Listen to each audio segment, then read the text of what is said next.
जय विघ्नहर्ता श्री गणेश। आज आपके लिए जानकारी लेके आए हैं कि अष्टम महाविद्या जो माँ बगलामुखी है वो किस प्रकार की देवी हैं, क्या ये उनकी साधना से क्या फ़ायदे मिलते हैं।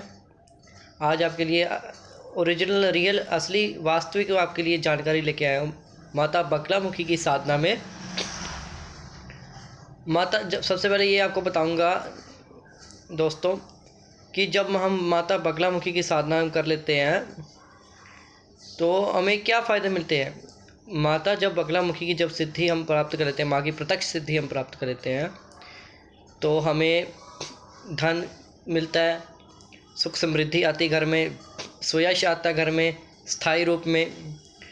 जो अगर कोई बगलामुखी का उपासक है, जो बगलामुखी का साधक है, जो साधारण भक्त भी हैं जो उपासना करते हैं माँ बगलामुखी की, और जो साधक है उनके लिए भी बात बता रहा हूँ और साधारण लोगों के लिए भी बात बता रहा हूँ मैं कि अगर सामने वाला व्यक्ति माता बगलामुखी के उपासक पर कोई झूठा आरोप लगा देता है या पे उसके ऊपर कोई झूठा कोई अपराध लगा देता है, किसी भी चीज़ का या चोरी का या किसी भी चीज़ का अपराध लगा देता है, या कोर्ट कचहरी की या पुलिस थाने में जाकर या उसको जेल में करवा देता है सामने वाला व्यक्ति बगलामुखी के उपासक को और या बगलामुखी के साधक को, तो माँ बगलामुखी जो है वो जेल की रहाई से अथवा शत्रु के रहाई से भी, जेल की रहाई से भी छुड़वा देती है माँ बगलामुखी बगलेश्वरी। तो कोई भी झूठा आरोप लगाता है माँ बगलामुखी के उपासक पर, उसके साधक पर, तो माँ बगलामुखी तुरंत उसका गला पकड़ लेगी।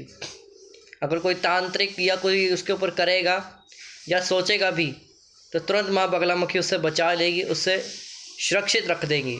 कोई भी बगलामुखी के उपासक के ऊपर किसी भी तंत्र मंत्र यंत्र क्रिया का कोई भी प्रभाव, दुष्ट या बुरी शक्तियों का कोई प्रभाव नहीं पड़ता है, और बगलामुखी के उपासक पर किसी भी नकारात्मक शक्ति का कोई प्रभाव नहीं पड़ता है।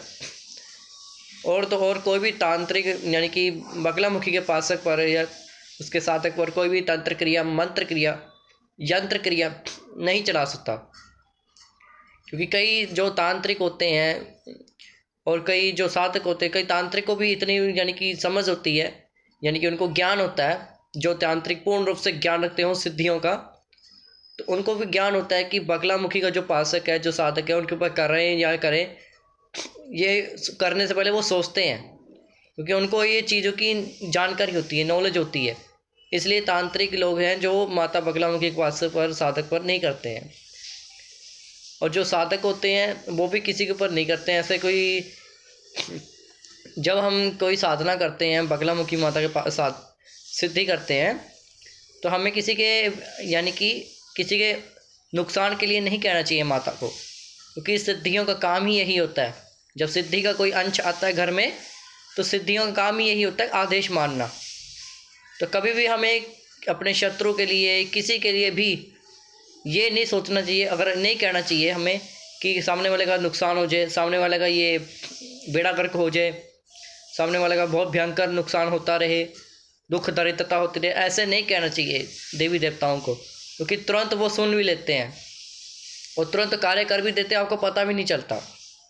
तो ऐसे नहीं कहना चाहिए। अपनी उन्नति के लिए, अपनी सुख समृद्धि के लिए, अपनी शरीर की रक्षा के लिए, अपने स्वास्थ्य की रक्षा के लिए, शरीर की रक्षा के लिए, घर की रक्षा के लिए, अपने ऊपर बंधन लगाने के लिए, शरीर पर बंधन लगाने के लिए, अपने घर के कक्ष पर बंधन लगाने के लिए, घर के बाहर के क्षेत्र में बंधन लगाने के लिए, अपने शरीर पर बंधन लगाने के लिए, अपने वंशिज, अपने परिवार, अपने सदस्यों के शरीर में बंधन लगाने के लिए, यानी कि आपकी कोई पत्नी भी होगी उसके शरीर को भी बंधन लगाने के लिए कहना चाहिए माँ बगलामुखी को। उन्नति करने के लिए, खुद की उन्नति, अपने बच्चों की उन्नति करने के लिए कहना चाहिए माँ बगलामुखी को। समृद्धि, सुख समृद्धि के लिए कहना चाहिए। जिसको वाहन सुख नहीं है, भवन सुख नहीं है, उनको वाहन सुख, भवन सुख भी प्राप्त होता है माँ बगलामुखी साधना से। और कोई भी शत्रु नहीं होता है, शत्रु का स्तंभन होता है। शत्रु का ये नहीं है कि शत्रु को मार ही दे, शत्रु का कहने का मतलब है कि शत्रु का ध्यान कहीं और हो जाता है। जो आपका शत्रु होगा, आपका मित्र जो शत्रु होगा कोई भी, वो सज्जन में परिवर्तन हो जाएगा, इसका ये मतलब है। तो हर तंत्र मंत्र क्रिया का स्तंभन कर देती है माँ बगलामुखी। तो बगलामुखी के उपासक के ऊपर यही थी जानकारी कि बगलामुखी का उपासक जो होता है, किसी के ऊपर झूठा आरोप लगा के अगर उसके ऊपर जेल में डाल देता है, कोर्ट कचहरी में डाल देता है, उसको ज़्यादा देर तक जेल में नहीं रह सकता वो, क्योंकि माँ बगलामुखी इन मुसीबतों से, इन घटनाओं से परे रखती है माँ बगलामुखी, हर बीमारियों से परे रखती है माँ बगलामुखी। अपने साधक की सदैव रक्षा करती है बगलामुखी माता। तो सभी की माता सभी की रक्षा करती है माँ बगलामुखी, क्योंकि 10 महाविद्या में से अष्टम महाविद्या है माता बगलामुखी। पहली माता जो है, पहली महाविद्या माता है श्री महाकाली, जिसकी 10 लात है, 10 भुजाएं, 10 मुख है, उसे कहते हैं श्री महाकाली, प्रथम महाविद्या।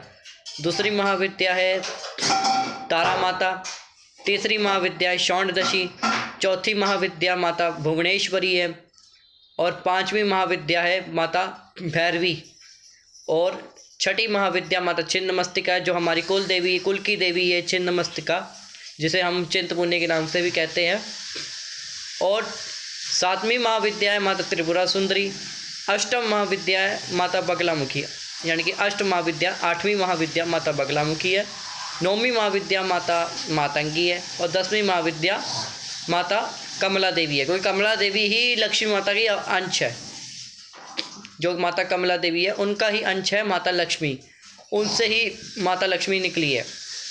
और माता त्रिपुरा सुंदरी ने ही माता बगलामुखी को अपने हृदय से निकाला था, क्योंकि ये इस देवी में अपनी जब आप साधना करते तो आप माता बगलामुखी से उतनी ही ऊर्जा, शक्ति, दिव्यता, सकारात्मकता उतनी ही मांगे जितना आपका शरीर है, क्योंकि इस देवी का बहुत ज़्यादा शक्तिशाली देवी है। यह भगवती इतनी शक्तिशाली, इसकी शक्ति का कोई अंत नहीं, कोई आरंभ नहीं है, क्योंकि इस भगवती के अंदर इतनी शक्ति, इतनी पावर है कि पूरे ब्रह्मांड को, क्या पूरे पृथ्वी को उथल पुथल सकती है। इतनी पावर है माँ बगलामुखी के अंदर, इतनी शक्तिशाली है माँ बगलामुखी, क्योंकि ब्रह्मांड की सबसे ज़्यादा ब्रह्मास्त्र बगलामुखी है, जिसकी आप साधना, आप अगर साधक हैं या साधिका हैं, ध्यान रखें, जो माँ बगलामुखी की जब साधना करें, वो माँ बगलामुखी एक ब्रह्मास्त्र है। आप ब्रह्मास्त्र की साधना कर रहे हो, अगर आपके पास सिद्धि है तो आपको, अगर नहीं पता तो मैं आपको बता देता हूँ कि आपके पास ब्रह्मास्त्र है, एक तरह का ब्रह्मास्त्र है। यही एक देवी है जो कि ये ब्रह्मास्त्र इसके पास है, इस ब्रह्मास्त्र में ये समाहित है, इसके पास ब्रह्मास्त्र भी है माँ बगलामुखी के पास। और अगर एक बार ब्रह्मास्त्र किसी के ऊपर छोड़ा जाए तो वो उड़ के वापस नहीं आता। ऐसा नहीं है कि आप सिद्धि से काम लेंगे, वो सिद्धि आपके पास दोबारा आएगी नहीं, वो छोड़ के चल जाएगी, ऐसा काम नहीं है। कहने का मतलब ये है कि एक बार काम लेंगे, माता बगलामुखी से कार्य लेंगे, भाई विनती करेंगे, आदेश कहेंगे, तो उनका किए हुए कार्य कोई तोड़ नहीं है, कोई जोड़ नहीं है। क्योंकि कई लोगों को ज्ञान नहीं है, कई पुरुषों को, कई स्त्रियों को कोई ज्ञान नहीं है, स्त्रियों को, कोई पुरुषों को, इनको कोई ज्ञान नहीं है कि, क्योंकि तंत्र क्रिया, मंत्र क्रिया, यंत्र क्रिया देवी देवताओं ने ही बनाए हैं। देवी देवताओं की जैसे परियां हों, यक्षिणियाँ, किन्नरियाँ, मोहनियाँ, शोधनियाँ, नायिका, गंधर्व कन्याएँ और अप्सराएँ भी, इनके पास दिव्य शक्तियाँ होती हैं। देवी देवताओं के पास दिव्य शक्तियाँ होती हैं। 64 योगिनियाँ भी 64 योगिनियाँ होती हैं, उनके पास ये दिव्य शक्तियाँ होती हैं। माता बगलामुखी के पास भी दिव्य शक्तियाँ हैं। ये सभी विद्याओं की विद्या है, महाविद्या है। जिसने माता बगलामुखी की साधना कर ली, वो सभी विद्या उसी के पास आ जाती हैं। तो माता बगलामुखी के पास सभी देवी देवताओं की शक्ति के बराबर है। और माता बगलामुखी यानी कि छिन्नमस्तिका से बड़ी है, क्योंकि प्रथम योगिनी माता छिन्नमस्तिका है, क्योंकि 64 प्रकार की योगिनियाँ होती हैं, 8 प्रकार की योगिनियाँ प्रमुख होती हैं, बाकी तो उनकी सेना होती हैं। पहली योगिनी तो माता चिंतपूर्णी है, ये कई लोगों को पता नहीं है, तो उनके लिए भी मैंने ये बताया कि छिन्नमस्तिका माता योगिनी है। योगिनियाँ माता बगलामुखी की आदेश मानती हैं, जैसा ही माता बगलामुखी कहेंगी वैसा योगिनियाँ कार्य करेंगी, क्योंकि योगिनियाँ माता बगलामुखी के कहने पर चलती हैं, माता काली के कहने पर चलती हैं, माता कौशिकी के कहने पर चलती हैं, माता पार्वती के कहने पर चलती हैं। तो महालक्ष्मी योगिनी भी उनके बीच में ही है, नर्मदा माता भी उनके बीच में है, वायुवीरा देवी योगिनी भी उनके बीच में है, सुर सुंदरी योगिनी भी उसके बीच में है 64 योगिनी में। तो माता जो बगलामुखी है उनके साथ 64 योगिनियाँ भी चलती हैं। 32 योगिनी की साधना पहले होती है, 32 योगिनी की साधना पश्चात में होती है। 64 योगिनियाँ प्रत्यक्ष नहीं होती हैं, 32 करके योगिनियों की साधना करनी होती है, तब जाके 64 योगिनी की सिद्धि पूर्ण उससे प्रत्यक्ष होती है। तो इनके हवन भी होते हैं, चाहे आप 32 योगिनियों के हवन करा सकते हो। तो ऐसा नहीं है अलग अलग योगिनियों के हवन कराओ, 64 योगिनी के हवन भी होते हैं, जो इकट्ठी 64 योगिनी के जो हवन है वो भी होते हैं। और तो और जो माता बगलामुखी है बहुत ही कृपालुमयी है, बहुत ही दयालुमयी है। माँ के 2 रूप है, एक उग्र स्वरूप में है जो कि रंग काला है, एक सौम्य रूप में जो कि रंग पीला है, सोने के समान रंग पीला है। और माता बगलामुखी की कथा भी आपको बताएंगे, क्योंकि आज बृहस्पतिवार है, माता बगलामुखी का ही दिन है। और तो और बगलामुखी ही महाकाली है, बगलामुखी माँ छिन्नमस्तिका है, बगलामुखी सब कुछ है। कि माँ बगलामुखी सबसे बड़ी देवी है, सबसे बड़ी देवी है, ब्रह्मास्त्र की देवी है और राजेश्वरी देवी है। और तो और माता बगलामुखी के हवन करने से बहुत ही फायदे मिलते हैं। और तो और 36 दिनों के अंदर माता बगलामुखी उसके साधक के ऊपर यानी कि उसके परिवार के ऊपर सब कृपा बरसती है, भक्त के ऊपर भी कृपा बरसती है, साधक के ऊपर कृपा बरसती है।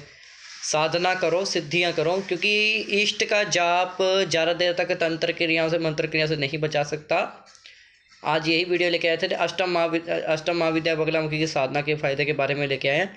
इसके ऊपर तंत्र क्रिया बहुत चल रही है, आजकल के टाइम में तंत्र क्रिया बहुत लोग चलाते हैं। तो जो मैं आपसे ये बात कहने वाला हूँ कि जिसके घर में जादू टूना चलता है, तंत्र क्रिया चलती है, मंत्र क्रिया चलती है, यंत्र क्रिया चलती है, तो उसका जो जाप का जो संख्या है, जो इष्ट का जो जाप है, साधारण व्यक्ति की बात कर रहा हूँ, जो इष्ट का जाप है वो ज़्यादा देर तक बचा नहीं सकता तंत्र क्रियाओं से, मंत्र क्रियाओं के और यंत्र क्रियाओं से। इष्ट का जाप ज़्यादा नहीं बचा सकता। सिर्फ अगर आपने सिद्धि करनी है या सिद्धि कर चुके हो तो सिद्धियाँ ही तंत्र क्रिया से, मंत्र क्रिया से बचा सकती हैं, हर एक यंत्र क्रिया से बचा सकती हैं। सिद्धियां ही बचाव करती हैं आपके परिवार का, आपकी पत्नी का, आपके बच्चों का, आपके घर परिवार के हर एक सदस्य का और आपके घर का। सिद्धियां ही आपका बचाव रखती हैं और सिद्धियां ही आपका बचाव रख सकती हैं। और तो और ऐसा नहीं है कि सिद्धियां मत करो, सिद्धियां करने का तुम्हें बहुत शौक़ है। हमें भी कई लोग कहते थे कि सिद्धियां मत करो, सिद्धियों के चक्रों में मत पड़ो, उल्टी फुल्टी सिद्धियों के चक्रों में मत पड़ो। हम तो कोई उल्टी फुल्टी सिद्धियों के चक्रों में पड़े ही नहीं, क्योंकि उल्टी फुल्टी सिद्धि होती हैं, उल्टी फुल्टी सिद्धियाँ तो होती हैं अपने भूत प्रेतों की, जो जिन होते, जिन्नात होते हैं, उनकी उल्टी फुल्टी सिद्धियाँ होती हैं। कि हम तो अप्सरा की साधना करते थे, भगवती दुर्गा जी के, काली जी की, छिन्नमस्तिका माता चिंतपूर्णी जी की, माता वैष्णो देवी की, माता नैना देवी जी की, ज्वाला देवी जी की, ऐसी साधना हम करते थे। तो हम किसी ने हमारे सिर पर हाथ रख लिया, तो हाथ रखे किसी ने मंत्र उच्चारण करके देखा तो कि कौन सी सिद्धि कर रहा है, क्या कर रहा है, क्या सीख रहा है, ऐसा किसी ने ध्यान लगा के देख लिया था।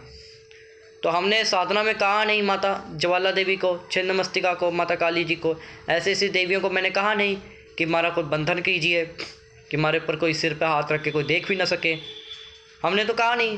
तो फिर बाद में हमने उसके पश्चात जो हमें पता चला कि ऐसे उसको पता चल जाता है, तो हमने ऐसा बंधन लगवा दिया कि हमारे ऊपर कोई देख भी नहीं सकता।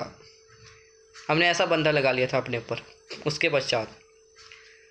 तो कई लोग इस देवी देवताओं की सिद्धियां देखकर, चेक कर सामने वाले व्यक्ति को चेक कर देखकर उल्टा बोल देते हैं कि उल्टी फुल्टी सिद्धियों के चक्कर मत पड़ो। अब बताओ, भगवती माता छिन्नमस्तिका, माता ज्वाला देवी को उल्टी फुल्टी सिद्धि होती है क्या? अभी आप बताइए। अगर कोई मना करता है ना तो ऐसे समझ लो वो आपसे ईर्ष्या करता है, वो आपसे घृणा खाता है कि इसकी सिद्धियाँ इतनी क्यों कर रहा है, इतनी उम्र में सिद्धियाँ क्यों कर रहा है, ये सिद्धि करके क्या करेगा। अबे कोई शौक़ थोड़ा ना रखता कोई सिद्धि करने का, वो तो सिर्फ अपने घर का, अपने बच्चों का, अपने वंशिश का, अपनी पत्नी का भी बचाव रखने के लिए, अपने घर का बचाव करने के लिए, अपना बचाव रखने के लिए सिद्धि कर रहा है, कोई शौक़ नहीं कर रहा, कोई शौक़ नहीं रखा। अगर खुद जीवित रहेगा, उसके परिवार वाले, उसके वंशिश की पत्नी, उसके बच्चे जीवित रहेंगे, तभी तो अच्छा रहन सहन होगा। जब जीवन ही संकट में आ रहा है, जब जीवन यानी कि ये नहीं कि कोई मार ही देता है, मृत्यु तो कोई नहीं देता, कोई परेशान करता है, कोई रोग लगाता हो या कोई पागल करता हो, उच्चाटन लगाता हो, कोई कोई उच्चाटन लगाता हो, तो कोई चिड़चिड़ापन हो, ऐसी ज़िंदगी, ऐसी जो ज़िंदगी है पूरी सारी उम्र निकल जाती है। मारता कोई नहीं आजकल किसी के टाइम, आजकल कोई भी किसी को टाइम में कोई मारता नहीं, पागल कर देते हैं। मारने के बजाय अगला कहता है मारना जरूरी है, कोई पागल ही कर दो, उसको उच्चाटन कर दो, इसका माइंड ही ऐसा कर दो कि पागल ही रहे, चिड़चिड़ा रहे। आजकल लोग ऐसा कर देते हैं, क्योंकि आजकल लोगों को ऐसा करने का बहुत शौक होता है। वो तभी ऐसा करते हैं जो सामने वाला कोई दुश्मनी करे उनसे। ऐसा कोई नहीं कोई करता कुछ, ऐसे कोई नहीं करता। ऐसे सभी अपने अपनी जगह में सब ठीक है, सभी अपनी जगह में सही हैं। मैं ये सभी को गलत नहीं कह रहा हूँ। अगर कोई किसी को गलत कहेगा तो तभी करेगा किसी के ऊपर। अगर हम सामने वाले को सही कहेंगे, सामने वाले की इज्जत करेंगे, चाहे तांत्रिक क्यों ना हो, हम तांत्रिक की बात कर रहे हैं, चाहे सामने वाले के तांत्रिक की इज्जत करेंगे, मान मर्यादा देंगे, तो वो हमसे क्यों करेगा, हमारे ऊपर क्यों करेगा। जब सामने अगला कहेगा हम क्यों करें, वो जबकि वो हमें इज्जत देता है, मान मर्यादा देता है, तो हम उसके ऊपर क्यों करें। दुश्मनी करोगे तो ये हल होता है। क्योंकि कभी भी हमें शत्रुता नहीं करनी चाहिए। जब आपका कोई लड़ाई झगड़े वाला, कोई प्रॉपर्टी की शत्रुता हो, तंत्र क्रिया के तांत्रिक की शत्रुता नहीं मैं बता रहा हूँ, प्रॉपर्टी के बारे में बता रहा हूँ। जो पैसों की प्रॉपर्टी है, आपस में शत्रुता हो और वो आपको मारना चाहे या आपको पागल करना चाहे या कुछ भी करना चाहे, तो आपको परेशान हो शत्रु से, तो आपको बगलामुखी माता की साधना करनी चाहिए। माता बगलामुखी की सिद्धि करनी चाहिए, प्रत्यक्ष उनकी साधना करनी चाहिए। ऐसा नहीं कि सामने वाले ने आपकी गाड़ी का हेडलाइट तोड़ा, आप कहें कि इसने मेरी गाड़ी का हेडलाइट तोड़ा है, अब ये जब तक इसकी गाड़ी का हेडलाइट नहीं टूटता तब तक मैं साधना करता रहूँगा। तो ऐसा नहीं करना है आपने। आपको तांत्रिकों से, समाज से, लोगों से, सबसे यानी कि इन सभी का मान मर्यादा सबका करना चाहिए। अगर आप किसी को तांत्रिक को नहीं मानते, नहीं जाते, तो ये आपकी इच्छा है। हम नहीं कहते किसी तांत्रिक के पास जाइए या उनके पास जाइए। हम ये कहते हैं कि मिलजुल के रहें और किसी से लड़ाई झगड़ा मत कीजिए, किसी से शत्रुता मत कीजिए। अगर उन्नति करना चाहते हैं तो सिद्धि तब भी हो सकती है बगलामुखी माता की, तब भी हो सकती है बगलामुखी माता की। कोई बहुत बड़ा उद्देश्य हो आपका, बहुत बड़ा शत्रु हो, फिर आपको माता बगलामुखी की साधना करनी चाहिए, दीक्षा लेनी चाहिए उचित गुरु से लेकर। हम ये तांत्रिकों के गलत विचारों के, तांत्रिक के बारे में कुछ गलत नहीं हम बोल रहे हैं, ना हम बोले हैं। हम उनके लिए बोले जो बगलामुखी के पासक होते हैं, जो साधक होते हैं, उनके बारे में हम बोला है कि जब आप सिद्धि कर लेते हो माता की, तो आपके ऊपर कोई भी अड़चन, बाधा, कोई भी बुरी मुसीबत आपके ऊपर नहीं आ सकती। उनकी उम्र लंबी होती है, उनकी आयु लंबी रखता है भगवान। जो साधना करता है उनकी आयु भी लंबी भी होती है। जो साधना करता है, उनके जो पितृ लोग होते हैं, जो नरक में होते हैं पितृ लोग, साधना करने से पितृ लोगों को भी संतुष्टि मिलती है, पितृ लोगों को भी स्वर्ग लोग प्राप्त होता है, पितृ लोग भी शांत होते हैं, और पितरों का भी जो यानी कि दोष लगा होता है वो भी शांत होता है। कभी भी माता बगलामुखी से कभी गलत बात नहीं कहना चाहिए, सही बात कहना चाहिए। किसी के अनिष्ट के लिए या आपका कोई शत्रु भी हो, उसके लिए भी गलत नहीं कहना चाहिए। सामने वाला व्यक्ति सोचता है कि मैं इसको मारूंगा, यानी कि मारने का ये नहीं कि मृत्यु दे देगा, मैं इसको पीटूंगा, मारूंगा, चपेट मारूंगा, पीटूंगा, और ये मुझ पर करेगा नहीं। भले वो साधक क्यों ना हो, जो मार खाता हो, भले वो साधक क्यों ना हो। अब ये मारने वाला कहे कि मैं इसको पीटूंगा, इसको मैं कूटूंगा और इसको चपेड़े लगाऊंगा, इसको मुक्के मारूंगा ज़ोर से, ये हमको कुछ नहीं कहेगा, इसकी देवी कुछ नहीं कहेगी, ये हमको छोड़ नहीं सकता।